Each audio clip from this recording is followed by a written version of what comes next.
The night was heavy. The sky was not like Earth's sky.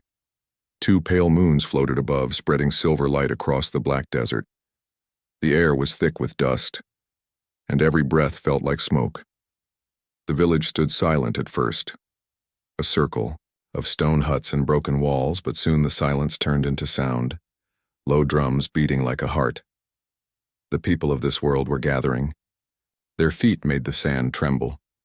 Their voices rose in chants. In the middle of the village, a tall stone pillar stood, black as burned wood, older than the village itself. The pillar was cracked, yet strong, as if it had been standing for 1,000 years. Chains of iron wrapped around it like snakes shining under the moons, and on this pillar a girl was bound. Her skin glowed faintly blue under the moonlight, the mark of her kind. Her eyes were wide, full of fear but also quiet defiance. She had been chosen. No one had asked her. No one had given her a chance. She was dragged from her home, tied, and now she waited. The villagers looked at her as if she was not a person anymore, only an offering. The drums grew louder. The people shouted, words of worship. They raised their hands to the sky. They were not calling for rain or food. They were calling for something darker. The girl pulled at the chains, but they did not move. The iron was too heavy, the locks too strong. She felt her arms ache, her shoulders burn. She wanted to scream, but her voice caught in her throat. She knew what was coming. She had seen it before. Every season, the village offered one life to the pillar, and every season, the sky answered. Her heart raced. She thought of her family. She thought of her friends, who watched with lowered heads. No one dared to meet her eyes. No one dared to help her.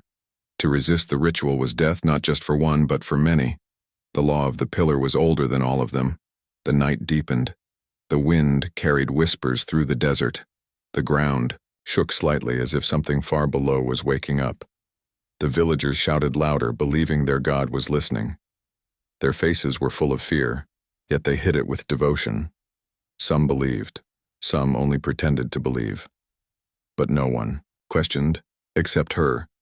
Her thoughts screamed, why must we die for a god we never see? Why must chains decide our fate? But the chains held her down, and her questions stayed inside. The head priest, tall and cloaked in shadow, stepped forward. He carried a staff of bone, carved with strange symbols. His voice was deep and sharp, echoing across the village. Tonight, he declared, we give our blood so the sky does not burn us. Tonight we give her life so ours may continue. The crowd repeated his words like a wave crashing again and again. The girl closed her eyes. Tears burned, but she did not let them fall. She would not give them the satisfaction. If this was her end, she would meet it without breaking. The priest raised his staff to the moons. The drums stopped. Silence fell, heavy and cruel. For a moment the world itself seemed to hold its breath. And then, footsteps. Not the heavy steps of a villager, not the soft steps of a priest. These footsteps were strange, uneven, carrying the sound of leather on stone. The crowd turned, faces twisted in surprise. The girl opened her eyes, her heart freezing. From the edge of the village, a figure walked slowly into the circle of light. He was tall, broader than the villagers, his skin different, his clothes torn but alien in design. His eyes glowed, not with worship but with fire. He was human. The crowd gasped. Some stepped back, some raised weapons, but no one moved forward. They had never seen such a creature. To them he was both frightening and impossible, a stranger who did not belong in their world. The girl stared at him, disbelief mixing with hope. She had heard stories, tales of other worlds, other beings, but she had never believed. And yet here he was, standing under the moons, watching her with sharp, burning eyes. The human stopped a few feet from the pillar.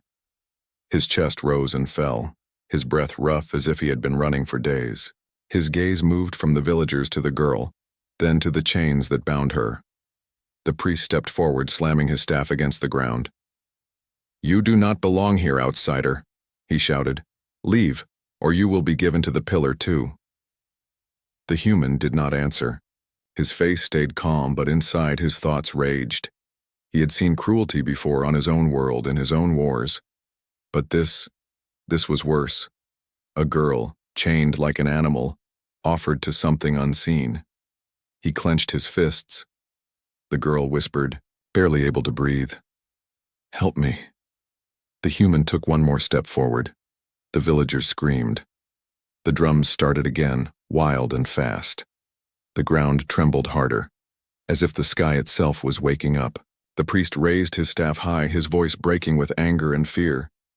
But the human did not stop. His eyes locked on the chains. His jaw tightened. He was not here to bow. He was not here to pray. He was here to break. And in that moment, under the twin moons, the impossible seemed ready to happen. The drums still thundered, echoing through the night, but every beat was weaker than before.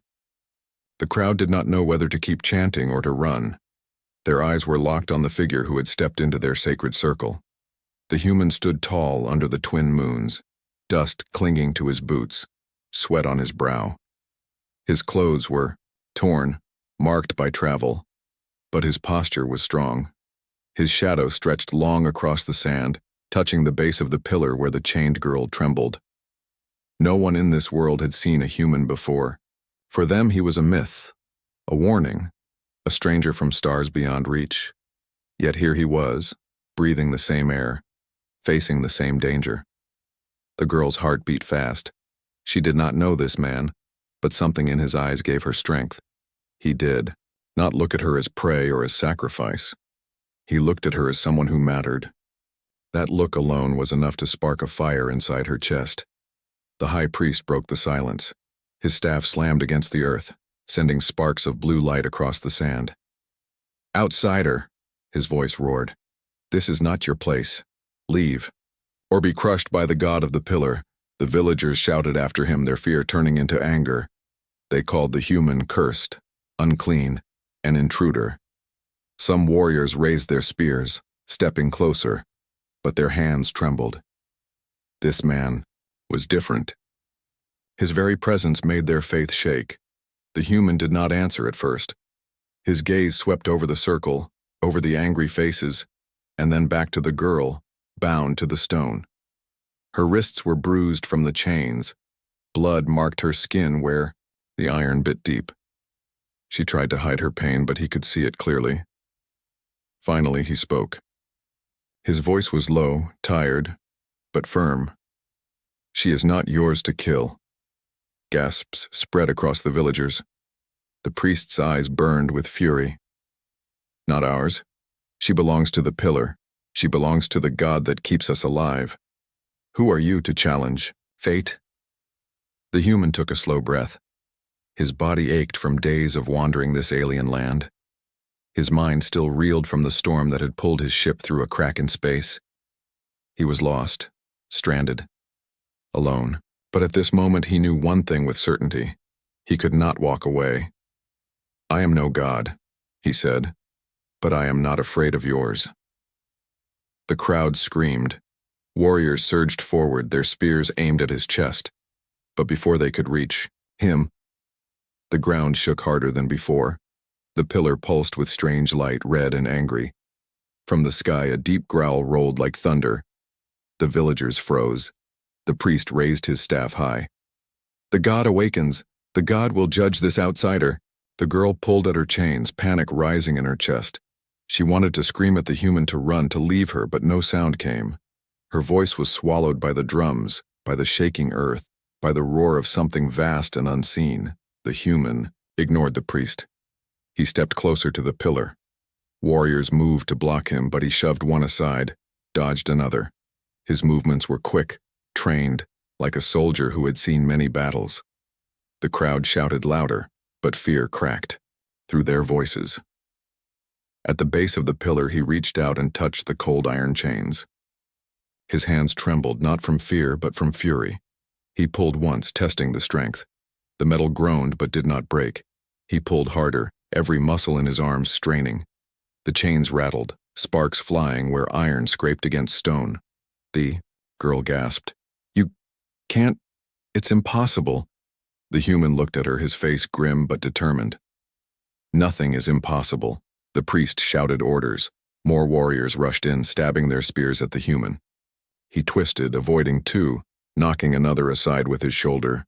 A spear tip cut across his arm, drawing blood, but he did not stop. His hand gripped the chain again. He pulled with everything he had. The sound was deafening. With a scream of metal, one chain snapped. The villagers cried out in terror. The girl's right arm fell free. She stared at it in disbelief. She had been chained since the sun set, and now one arm was free because of him. The human moved to the second chain.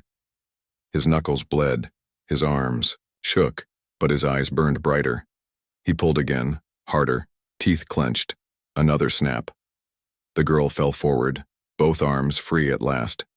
Her body trembled, weak but alive. She looked at him as if he had done the unthinkable. The priest screamed, "Blasphemy! He has broken the chains of the pillar. The god will destroy us all." The ground split open beneath them. Red light poured upward like fire. The villagers dropped to their knees, crying, praying, begging for mercy. The warriors lowered their spears, their faith shaken. The girl fell into the human's arms. He steadied her, looking up at the pillar as cracks spread across its surface. Something was waking. Something not divine but monstrous. The human whispered, almost to himself, "If this is your god, then your god is a lie." The sky tore with a roar, and the true horror began to rise. The ground roared like a beast in pain. The pillar shook, its cracks glowing red as if fire itself was trapped inside. Dust fell from the sky in thick clouds. The villagers screamed, some running, others falling to their knees in prayer. But the human did not kneel. He stood tall, holding the freed girl close for a moment before pulling her to her feet. Her legs trembled, weak from hours in the chains. Still, she clung to his arm, her wide eyes fixed on him as though he were the only solid thing in a world, collapsing. "You can't," she whispered, her voice raw. "No one breaks the pillar's chains. No one ever—" "I just did," he said, his tone sharp, steady, almost daring the world to argue. The priest staggered forward, his staff blazing with blue fire. His face was twisted with rage and terror. "You fool! You do not know what you have done. You have awakened him," the villagers shouted. "The god is angry. The god will kill us all." The human turned on them, his voice cutting through the panic. "Your god feeds on your fear. That is all he takes from you. Tonight, fear will not rule." The words shocked even the girl. No one had ever spoken against the pillar, not in centuries. To defy the ritual was death. To question the god was unthinkable. Yet this stranger, this outsider, had done both without hesitation. Another tremor shook the earth. The pillar split down the middle with a booming crack. From inside, something vast stirred. A grinding noise filled the night like stone being crushed by steel. The girl clutched his arm. "What is it?" she asked, her voice trembling. The human's eyes narrowed.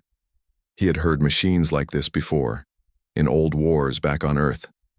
The sound of gears turning, of engines waking after long silence. This was no god. This was a machine, ancient, powerful, and hungry. He grabbed the last chain that bound her legs. His hands were raw, blood dripping from torn skin, but he ignored the pain. He pulled. The chain rattled, screaming against the stone. Sparks flew. The girl gasped, "Stop, it will kill you." "Better me," he said, teeth clenched, "than you." The chain snapped. The girl stumbled free, falling to her knees on the sand. She touched her legs in disbelief, her breath ragged.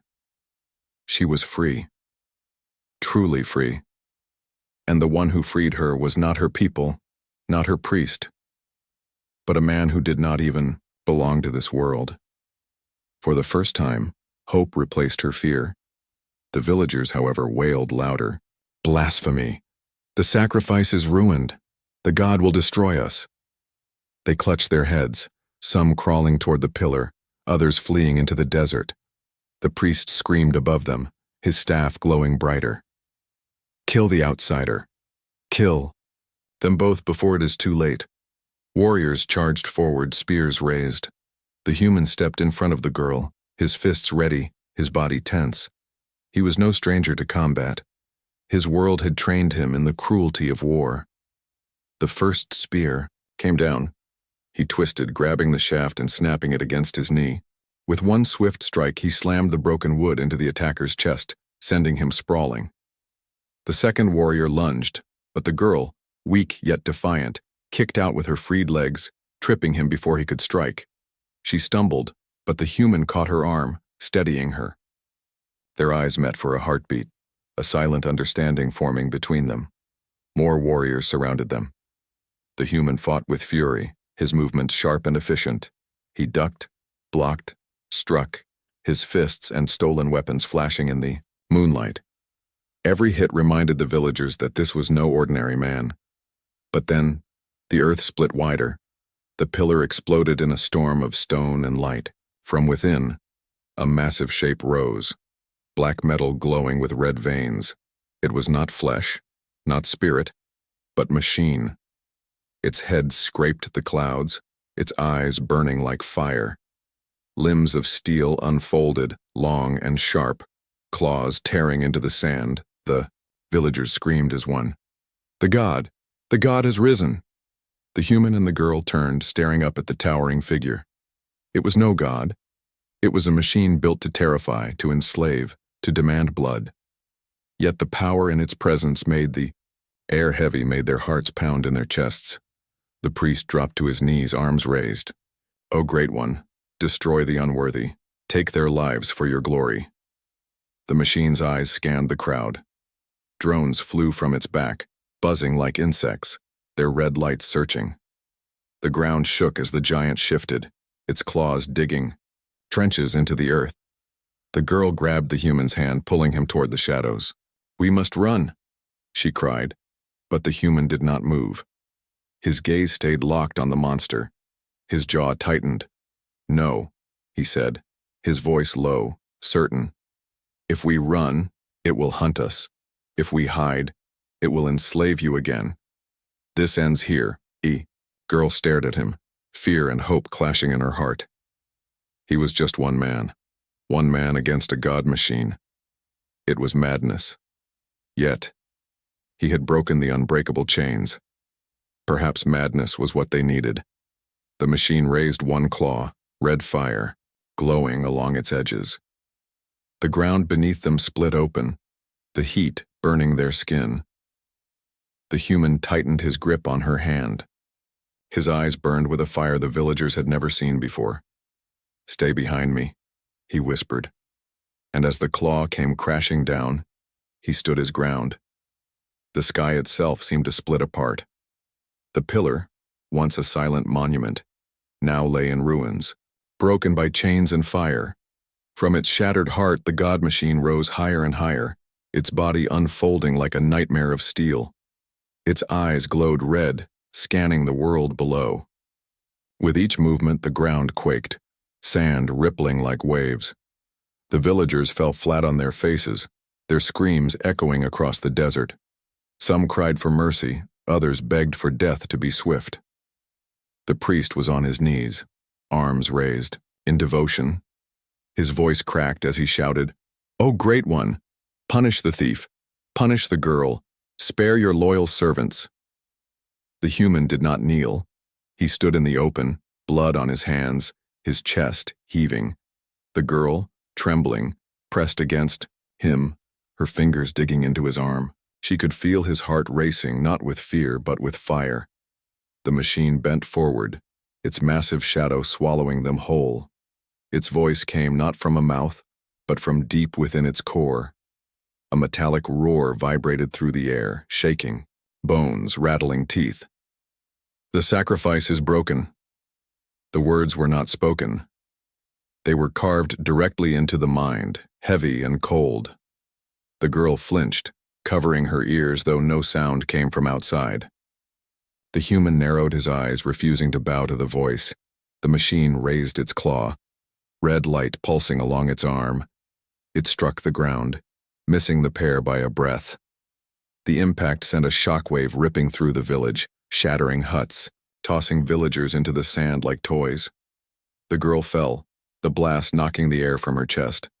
The human dragged her back to her feet, pulling her away from the crater. "Move!" he shouted.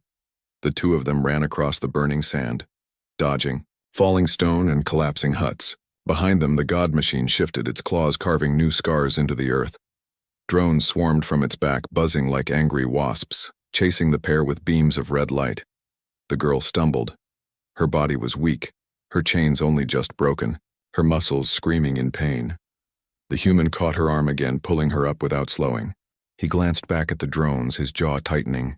He had fought machines before, not like this, not this size, but he knew their weakness. They relied on fear to control. He stopped, turning on the nearest drone. As it dived, red light flashing, he swung a broken spear he had taken from the warriors. The sharp wood pierced the drone's eye. Sparks exploded. The machine shrieked before crashing into the sand, burning.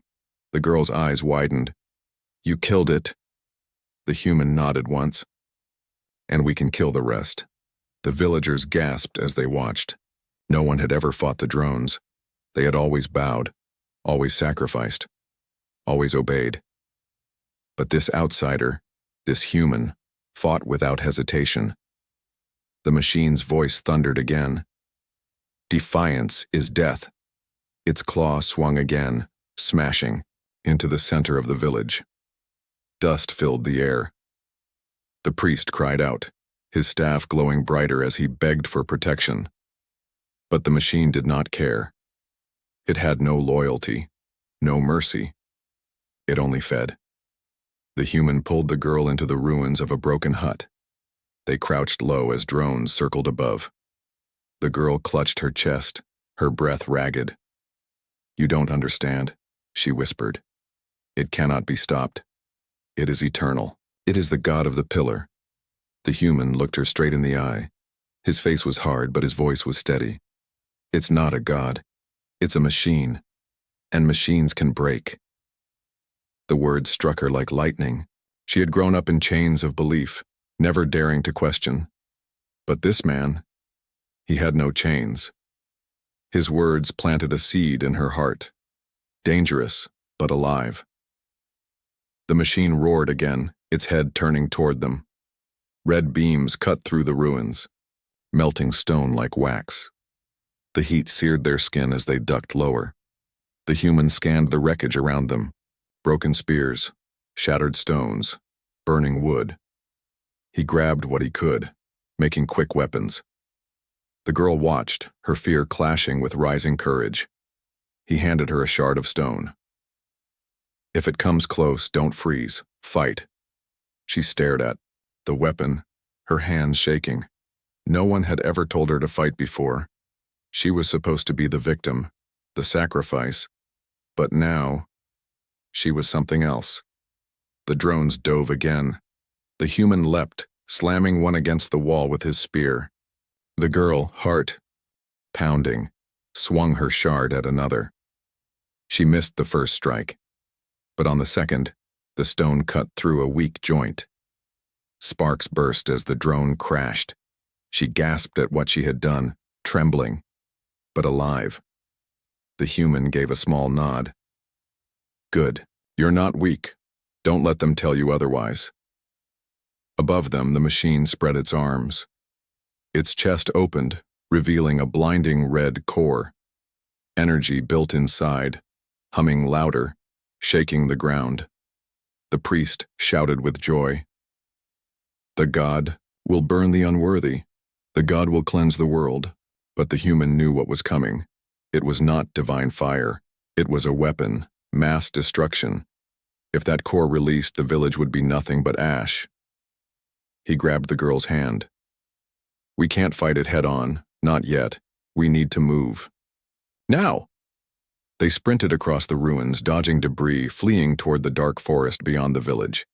Behind them, the god machine roared, charging its weapon. The villagers screamed as the red light grew brighter, covering the desert in a glow like a second sun.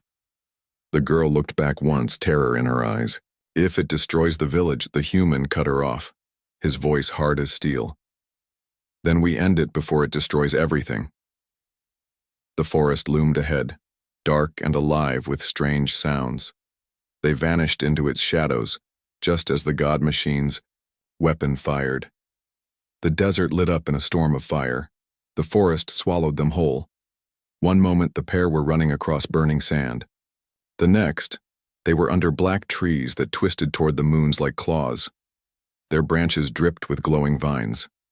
Strange insects buzzed in the shadows, their wings shimmering like glass. The girl stumbled against a root, her legs weak, but the human caught her before she fell. His breath was heavy, his shirt torn, but his grip on her arm was firm. He did not slow. Behind them, the desert glowed red with fire. The god machine's weapon had scorched half the village into ash. The screams of villagers still echoed, mixing with the endless hum of drones in the sky. The human glanced upward. Red lights flickered above the treetops. The drones had not stopped the chase. They buzzed closer, their engines whining, their eyes glowing like burning coals. "Keep moving," he whispered. The girl tried. Her body ached, every step like knives. But something new burned in her chest. Hope. She had been chained, helpless, moments from death. Now she was running, alive, free. And the one who ran beside her was a man who should not even exist in this world. The forest was alive with strange sounds. Branches cracked where no one stepped. Low growls echoed in the distance. The trees themselves seemed to watch, their bark shifting under the glow of the moons. A drone dropped lower, its light cutting across the path. The human shoved the girl down behind a thick log. The red beam sliced past, burning a hole into the ground where they had stood seconds ago. The girl gasped, pressing herself against the wood. Her eyes were wide, her breath fast. The human leaned close, whispering, "Stay low. Don't make a sound." They crawled through the roots, moving deeper into the forest's belly. Leaves brushed against their faces, sticky and warm, as if the plants themselves were alive. Suddenly something hissed. From the shadows, a creature slithered out. Its body was long and thin, covered in scales that glowed faintly. Its eyes were black pools, its mouth full of needle teeth. The girl froze. "It's a night serpent," she whispered, barely audible. "They smell fear." The human tensed. The serpent's tongue flicked, tasting the air. It moved closer, weaving between the trees, its body scraping against the bark. The human reached for a stone. He held it tight, watching the creature. The serpent's head snapped toward them, its jaw opening wide. The girl clutched his arm, terrified. The drone above buzzed again, shining its light through the trees. For a second, the serpent's black eyes flashed red. It turned, not toward them, but toward the drone. With a terrifying scream, it leapt, wrapping its glowing body around the machine. Sparks flew. The drone struggled, its light flickering, but the serpent's teeth sank into its metal. With a final crunch, the drone exploded in fire. The serpent shrieked, its body burning, and slithered back into the shadows. The forest fell silent again. The girl stared in shock. "It killed the drone." The human nodded. "Then maybe this forest isn't only their weapon, maybe it's ours too." They pressed on, moving deeper. The air grew colder. The vines above glowed brighter, dripping blue, light onto the ground. Pools of black water reflected the moons, and strange flowers opened as they passed, releasing sweet but heavy scents. The girl stumbled again. The human stopped, letting her lean against him. Her body shook. "I can't. Keep running," she whispered. He crouched, looking into her eyes. His voice softened. "You can, because if you stop, they win. And I didn't break your chains just for you to die out here." Her eyes filled with tears, but she nodded. She pushed herself forward step by step. They reached a cliff inside the forest, overlooking a deep ravine. At the bottom, glowing rivers of blue light pulsed like veins. The forest stretched far beyond, endless. The humans scanned the sky. 2 more drones buzzed above, searching. They would not stop until the god machine's will was done. He turned to the girl. We need to hide until they pass. But where? She asked, her voice shaking. He pointed down into the ravine. There. The climb was dangerous. Rocks crumbled under their weight. The girl nearly slipped twice, but the human pulled her back each time. Finally, they reached a small cave hidden behind glowing moss. They crawled inside, the air damp and heavy. Inside, they collapsed against the stone wall, exhausted. For the first time since the pillar, silence surrounded them. The girl hugged her knees, her body still trembling. Why? She whispered. Why did you help me? You don't even know me. You could have walked away. The human sat beside her, staring at the cave's mouth where faint red light still flickered outside. His face was hard, his eyes distant. Because no one should live in chains, he said quietly. Not on my world, not on yours. The girl stared at him, her heart pounding. No one had ever spoken words like that. Not her family, not her people, not her priest.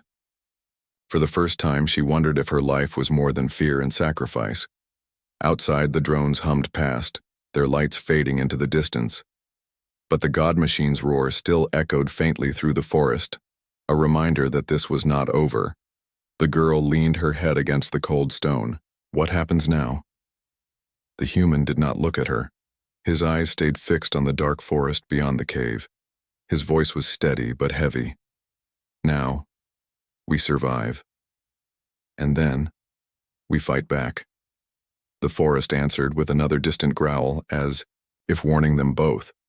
The cave was dark, but not silent.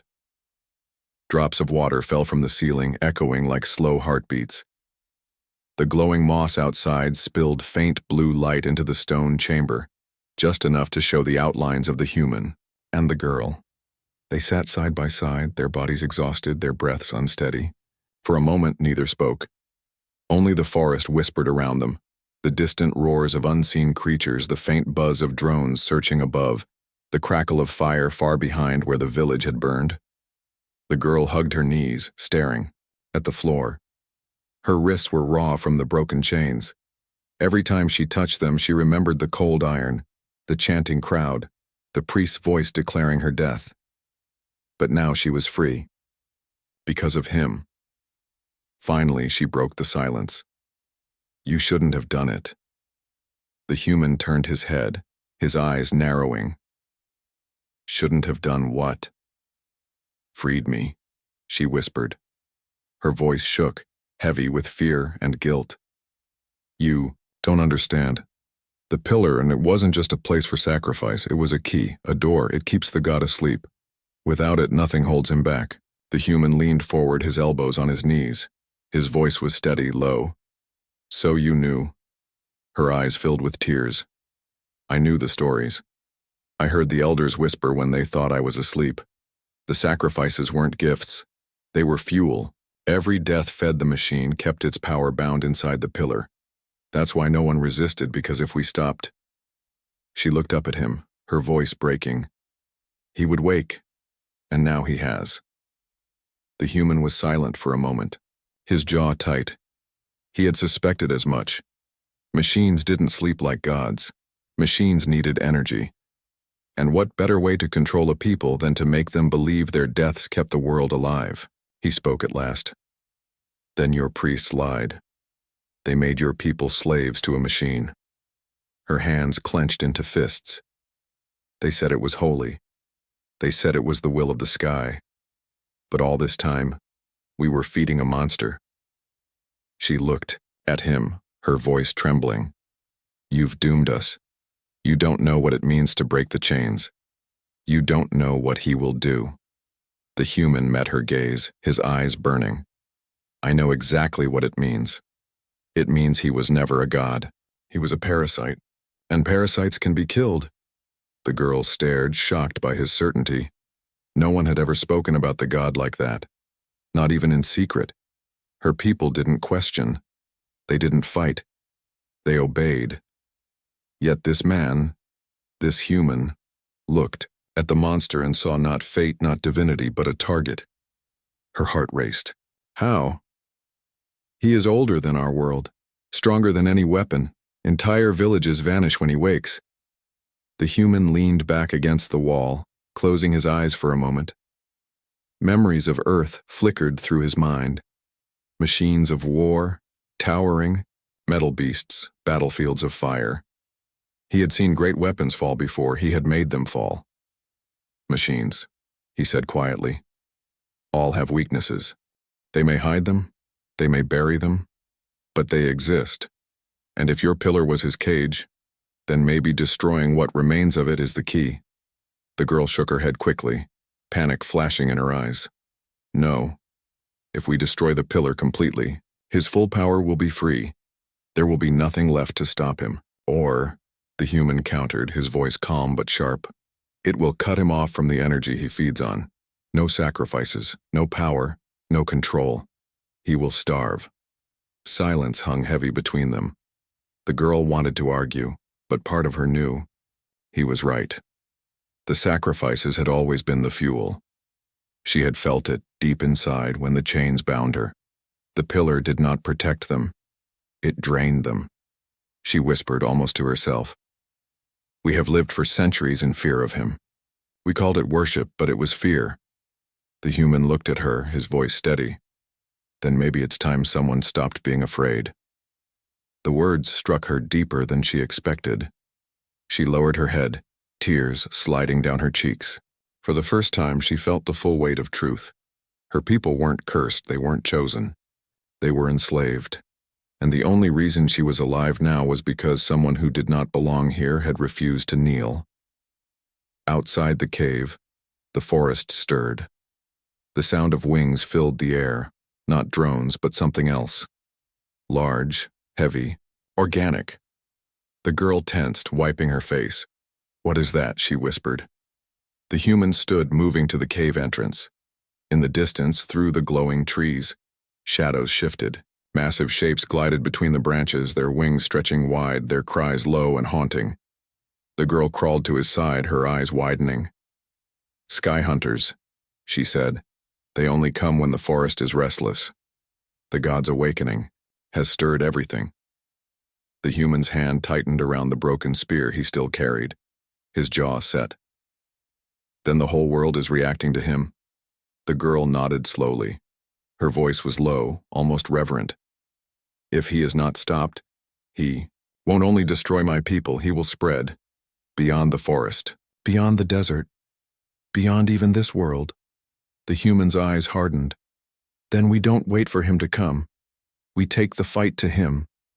The girl stared at him, fear and awe mixing inside her. Her people had never dared to dream of such a thing. But this human spoke of it like it was possible. And for the first time she began to believe it. The forest burned red. The god machine towered above the trees, its body like a mountain of steel. Its glowing eyes scanned the land, its drones swarming like angry sparks. Each step it took shook the ground, tearing roots and stone from the earth. The air was heavy with smoke, fear, and the sharp smell of burned metal. The girl and the human stood at the edge of the clearing, hidden behind twisted trunks. Their bodies were weak, bruised, and bleeding, but their eyes were fixed on the monster. This is it, the human said, his voice low but steady. One chance. If we miss it, he wins. The girl swallowed hard, her throat dry. If we destroy the pillar completely, he may collapse him, or he may burn everything. The human's grip on the broken spear tightened. His face was hard, carved from fire and determination. That's a risk we have to take. If we do nothing, he'll enslave the whole world. If we fight, at least we choose our fate. The girl looked at him. Hours ago, she had been chained, waiting to die. She had thought herself powerless, but now standing beside him, she felt something her people had forgotten long ago. Choice. She nodded. Then we fight. The clearing was chaos. Villagers who had survived the destruction crawled on their knees, still worshipping, still begging, the machine for mercy. The priest stood at the center, his staff glowing bright, his voice cracked from shouting. Great One, strike them down, show your power, show us your wrath. But the machine did not care for his words. It cared only for energy, for control, for feeding on the fear that poured from the crowd. The human stepped forward from the trees, His shadow stretched long across the ground, reaching almost to the priest's feet. The priest turned, eyes wild. "You again, the cursed outsider. You have doomed us all." The human raised his voice, sharp and strong. "No. It was your lies that doomed them. Your God is nothing but a machine." Gasps rippled through the villagers. No one had ever dared say it out loud. The priest screamed, his face twisted with rage. "Blasphemy!" The god machine's eyes burned brighter, locking onto the human. Drones dived from the sky, their red beams firing. "Now!" the human shouted. The girl ran with him into the open. Together, they charged toward the broken remains of the pillar. The ground cracked beneath their feet as the machine swung its claw down. They rolled aside, the impact shaking the earth where they had stood. The human threw his spear at a drone. It struck clean through, sparks exploding as the machine fell. He grabbed a burning branch from the ground, turning it into another weapon. The girl clutched the shard of stone he had given her earlier. Her hands shook, but her heart burned. She ran not as a sacrifice, but as a fighter. They reached the pillars, ruins. The cracks glowed bright red, the air humming with energy. The machine's power still pulsed inside, a beating heart of fire. "This is it," the human said, his eyes locked on the core. "Destroy the source, and we break him." The girl's voice trembled. "If we do, I may die." The human turned. To her, his face fierce but soft. "Then you live free even for one moment. Better that than chains forever." Her breath caught. Tears filled her eyes, but she nodded. The god machine roared, its body bending low, its claw stretching toward them. The priest screamed behind, calling for death, calling for obedience. The human grabbed a stone and smashed it against the glowing crack. Sparks flew. The machine screamed, its drones spinning wildly in the sky. The girl raised her shard and drove it deep into the pillar. A blinding light burst out, throwing both of them back. The ground split open. Energy rushed upward like a storm. The machine staggered, its body trembling. Its eyes flickered, its drones dropping one by one, dead sparks falling from the sky. The priest screamed in horror. "No, you cannot kill a god." The human rose to his feet, blood on his face, his voice thunderous. It was never a god. With one final strike, he hurled the burning branch into the core. The pillar cracked, then shattered. The god machine roared louder than the sky itself. Its body convulsed, metal tearing apart. Red light poured from its wounds. For a moment it seemed to rise higher like a mountain of fire, and then, with a sound like the earth breaking, it collapsed. The villagers fell silent. Dust covered the clearing. The priest dropped his staff, his face pale with terror. The girl staggered to her feet beside the human. Her body was weak, but her eyes glowed with something new. Strength. She looked at the ruins of the pillar, at the broken machine, and then at her people. "They lied to us," she said, her voice steady. "We were never servants of a god. We were prisoners of a machine. And now we are free." The villagers whispered, their fear shifting into disbelief, then into something they had not felt in centuries. Hope. The priest stumbled backward, his power broken. "This is heresy. You will all die without him." But no one listened. Not anymore. The human placed a hand on the girl's shoulder. She looked at him, her voice soft. "Why did you come here? Why me?" He stared at the horizon, the twin moons glowing above the broken forest. His voice was quiet, almost a whisper. "Maybe fate brought me. Or maybe fate can be broken too." The girl smiled faintly through her tears. For the first time in her life, she was not afraid of tomorrow. The dust cleared. The machine was gone. The chains were gone. Only silence remained. But somewhere in the distance, far beyond the forest, another roar echoed. The human's eyes hardened. He tightened his grip on his makeshift weapon. "This world has more than one god machine," he said, and together they stepped into the unknown.